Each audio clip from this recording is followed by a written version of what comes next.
Hello out there, this is Wakeangel2K1 bringing you a review of a figure that was donated to me by one of my fans, Vance DJ Beal. It is the World of Nintendo Ocarina of Time Link, made by Jax Pacific, a figure that I have been looking forward to quite a lot. First, I wanted to take a good look at his packaging.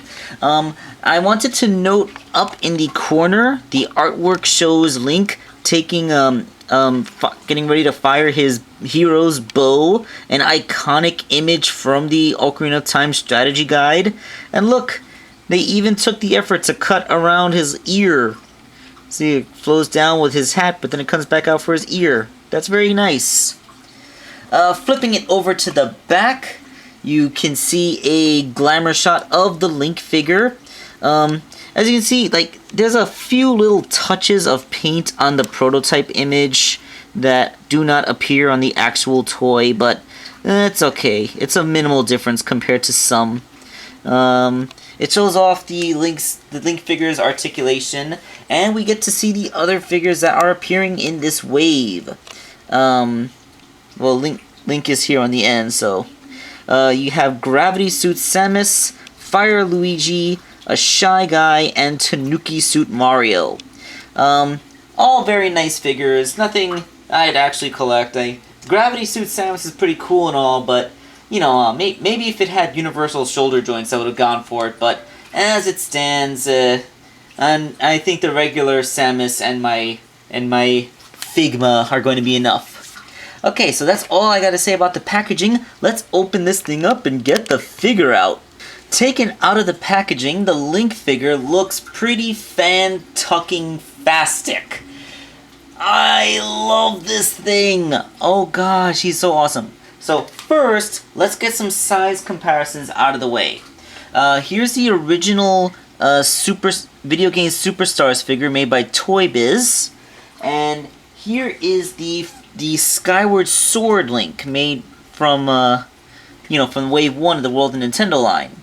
As you can see, this Link is significantly taller. He is 4¼ inches instead of just a simple 4-inch figure, which is kind of weird. I wonder why they decided to suddenly change the scale. Of course, even though he is bigger, he's still not quite as big as the Figma. The Figma still has a good head on him.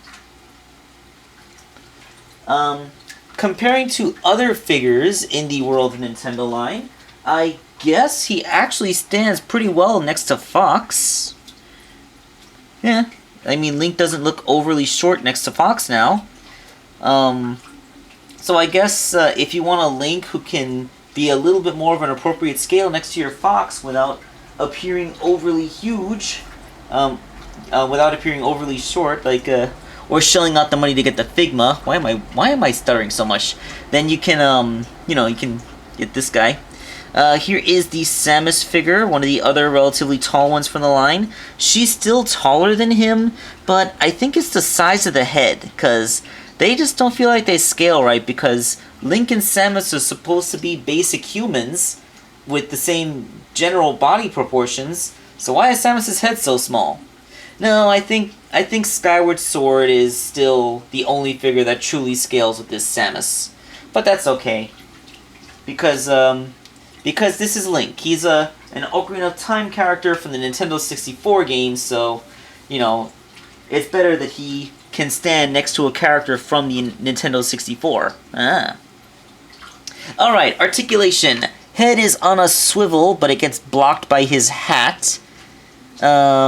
Shoulders are universally jointed. They go out, they go forward. Although it's worth noting that there is a bit of a molding thing with his right arm. It does not go down against his body as smoothly as his left. I think that this is to facilitate the shield. I will get on that later. Elbows are on, they get a good 90-degree curl, and they have that pseudo-Figma joint thing going on in there. I know it's hard to tell because it's all blanched out because it's so white. I mean, that's a really stark white. That's a good white. And he has a bicep swivel afforded because of it. And there's another swivel here on the forearm, hence the whole Figma joint thing. That feels very similar to a Figma joint in there. and it's good and tight. I know a lot of people with their Skyward Sword links, the elbows were a little bit loose. Not so with this one. He has wrist swivels and a hinge on his wrist for curling. He has a waist joint built into his waist and not his upper torso. He has ball jointed hips, which are a little bit limited by his skirt, although the skirt borrows a trick from the Figma in having a cut that has more material behind it so you can pull it forward without exposing anything. Of course, the shape memory of the skirt wants to push the legs down when you move them. That's a bit of a bummer. He has good knees. They don't quite go 90, but they're alright. Given how he can't really move his leg forward that far, he doesn't really need to have that deep of a knee bend. And he has a boot cut. Cool boot cut, but no other articulation in the feet. So, yes, excellent points of articulation. Very, very, very good. So, I don't know, I guess the hips are a little bit loose, but it's not enough to make them fall over, so I guess that's good. Alright, so let us zoom in, get some details in there.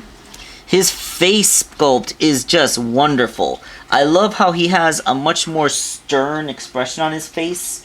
It's a very strong, stalwart look. A lot better than the Toy Biz figure, which has this really goofy smile. Also, the way that they sculpted his hair makes it look like he's bald on the back of the head. Whereas this Link, he actually has his hair properly sculpted in. You can see it peeking out from under the hat. That is a wonderful touch. So yes, a very handsome, very well-made face, and very, very good on the hair. Scrolling down, we can see the belt that holds the sword it goes all the way around his back, and it has all the moldings. There is the peg hole to hold the scabbard. I'll get to that when we talk about accessories. And he has a little buckle on the front. And his belt is made red instead of brown, which I guess is accurate, but it's still kind of weird to see. It's also kind of interesting to see, like, I'm not sure if this is a paint error or if it's supposed to be his sleeve coming out from underneath the gauntlet. Because if it's the one way, then his gauntlet armor is not tucked properly. If it's the other way, then, simple paint error. I don't know. It's not really too distracting to me. I actually only noticed it now while I was talking to you guys. Scrolling down, boots. I like his boots. They got all those folds in them, like the leather, the buckles, all picked out. All looks very nice. Thanks to a combination of his boot cuts and his ball jointed hips, you can get him to stand pretty flat-footed. Maybe not completely flat-footed, but the boots are nice and big, so even if it's not flat-footed, he's still stable. Okay, so now let us talk accessories. Let's just move Link off to the side here and start with the Master Sword and its scabbard. So this, you might think at first that it's just the Skyward Swords Link stuff, but it's not. It's a completely original mold. I love how all of this is completely original molding, even the parts that they might have been able to get away with reusing. So completely new colors, completely. The scabbards are about the same length, but as you can see, this one's a little thicker. Features a completely different paint scheme. Although I still wish the internal details could have been picked out. I can see how on a figure at this price point that would be budgeted out. As for the sword itself, it looks very much like the sword did in the Nintendo 64 game, which was, because of lower resolution, it looked thicker, and I'm pretty sure it's not focusing. But all the pertinent details are still in there. You have the Triforce emblem near the base of the blade. You have that very immaculate handle. All the colors are picked out. It doesn't have like the blue glowing effect of the Skyward Sword version of the sword, but the Master Sword's look has changed over time, so this is still good. Now, the scabbard has a peg designed to fit into Link's backpack. The peg has a unique shape so it can only sling in this direction. It is not able to rotate like the Skyward Sword's Link was able to do, but that's fine because Link is left-handed, and he was only left-handed in Ocarina of Time. That is not up for debate, and it looks pretty good just slung over his shoulder like that. Very, very nice. Getting Link to hold the sword is as simple as... Whoa! I didn't realize the plastic was so soft. Interesting how the plastic is so soft. I just bent that handle 90 degrees, yet it holds its shape so well. So yes, Link can hold the sword quite well. His mystery accessory comes in this black box with the Hyrule banner of arms on it.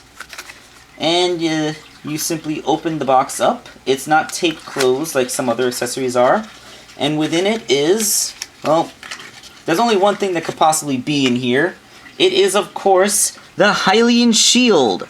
The Ocarina of Time interpretation of the Hylian Shield. Getting out the other Hylian Shield for a point of comparison. Wait. Do I have the right shield? Oh, wait. Oh, right. Sorry, Vance. That was... Yeah. This is the Hylian Shield from a Link figure that was sent to me. That's why I got confused. Okay, so yeah. This is the Skyward Sword interpretation of the Hylian Shield. This is the Ocarina of Time version. They're virtually identical, but you can see how the Ocarina of Time version is a little narrower. It's not quite as wide at the top. And it is much darker. It uses darker grays and blues instead of the almost white ones that this shield uses. So, and also the pattern's a little different with that big big yellow triangle on the bottom. That is definitely a feature that was in the Nintendo 64 version, and I am so happy that they recaptured every little detail of it rather than just doing this again, because those differences are notable, and if you are a huge Nintendo 64 nerd like me, then you will pick up on them. Also, the handle's completely different. It's designed to be held in the right hand, not the left hand, so of course it's inverted. But as you can see, there's a much thicker handle and a clip-me-do instead of something you have to thread his whole arm through. I know a lot of people had a hard time threading Link's hand through there to grip on this, so just having a simple clip-me-do is a lot easier. Of course, I'm going to equip the shield onto him, but I'm not going to do it on camera because, you know, it's a big handle and you don't want to see me futzing. So let's just get it on there. Well, in all truth, that was a much bigger pain than it really should have been. The clip is kind of soft plastic, so it deforms easily, but it kind of deforms a little bit too easily, so it kept on not wanting to get onto his arm and wanted to just bend out of the way instead. But, you know, once it's on there, it's a Hylian Shield. He's holding it and he looks cool. And you can also see now why they sculpted his right sleeve that way, and that he holds it farther out from his body, which makes it look better with the shield. Although, I don't know, like, they could have sculpted this arm the same as the left arm, and, you know, we could easily just do this. It's not like the figure shouldn't be allowed to put his arm all the way down. You could, you know, that range could have been engineered in. But, you know, I don't care. He's holding the shield. He looks good holding the shield. This is a really good-looking figure.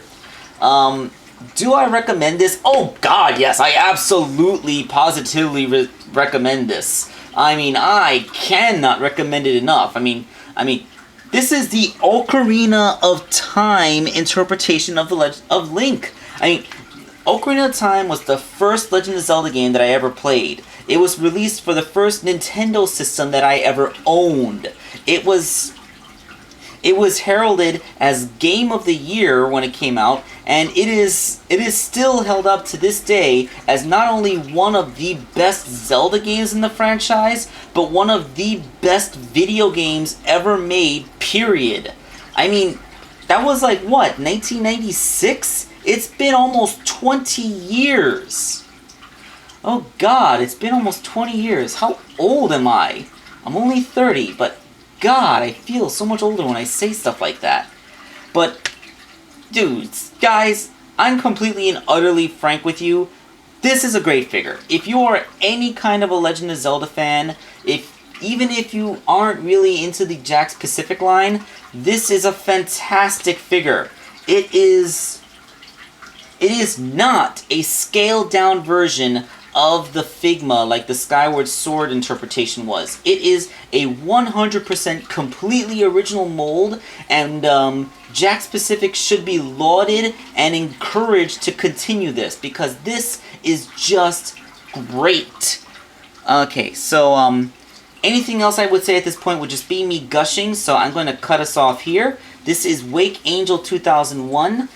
Thank you all for watching, and stay tuned for my next video.